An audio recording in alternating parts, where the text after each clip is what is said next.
Macmillan Audio presents Upon the Midnight Clear by Sherrilyn Kenyon. Read for you by Berman.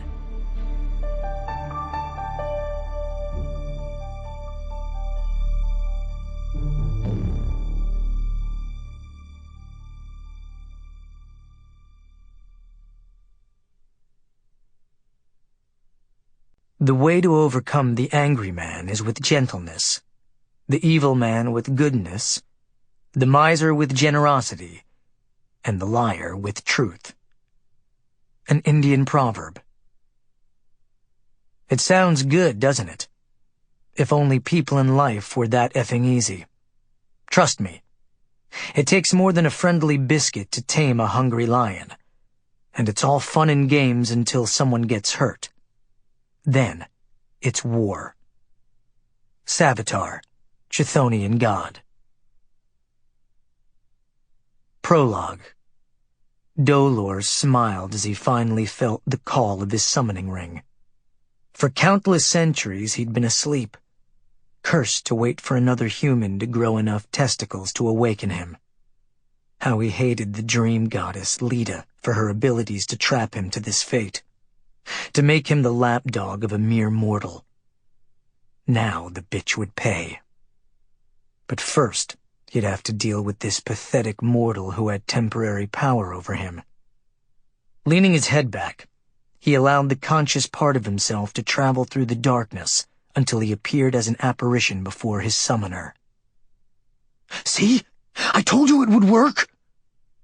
Dolor frowned at the small, round male who had beady blue eyes, glasses, and a bald scalp that gleamed under the grueling fluorescent lights. He stood next to a taller human, whose blonde hair was cut close to his head. His green eyes were feral with madness and anger. And those green eyes narrowed suspiciously on Dolor. "Who are you?" Dolor snorted at the asinine question. "You summoned me. Don't you know?" The human gaped as the smaller man pushed his glasses back onto his nose with his forefinger. His jowls flapped as he looked up at the taller man. "See? I told you, Donnie. The Book of Spells and Ring worked just like Mark said it would. I told you Mark was a genius about all that weird occult stuff. He's never been wrong before. Now, you tell the pain god who you want punished, and he'll do it." "For a price," Dolor added, reminding them that there was more to bringing him back from stasis than just reading the lines from his book and wearing his binding ring. Right now, most of his powers were still bound by Leta's curse. The blond man crossed his arms over his chest and gave him a tough, smug grimace. "What price?" Dolor shrugged nonchalantly, as if the steep price was nothing at all. "The price of all vengeance. Blood sacrifice. I will need you to kill someone in order to awaken me from my slumber." The one called Donnie nodded as if he agreed to the terms.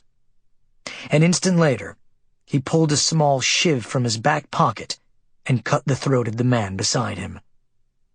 The smaller man tried to scream, but the cut was too deep to allow it. Dolor lifted an eyebrow as the shorter man fell to the floor, clasping his neck and jerking until death finally claimed him. Donnie merely watched him die without a single sign of remorse or feeling for the person who'd been his cellmate for the last 2 years. Good. Dolor needed someone this soulless to help him. Smiling, he applauded the human. "Nice gesture, but not what I needed." Donnie curled his lip. "What do you mean?"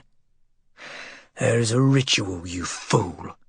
I don't come back without—" Dolor hesitated at revealing too much, lest he frighten the human away. "Certain requirements." "And they are?" Again Dolor hesitated. But then there was no other way for the human to awaken Dolor's powers. Hopefully, the human would continue to be heartless and cold. "The blood of a loved one. You must offer me someone important to you." Sample complete. Ready to continue?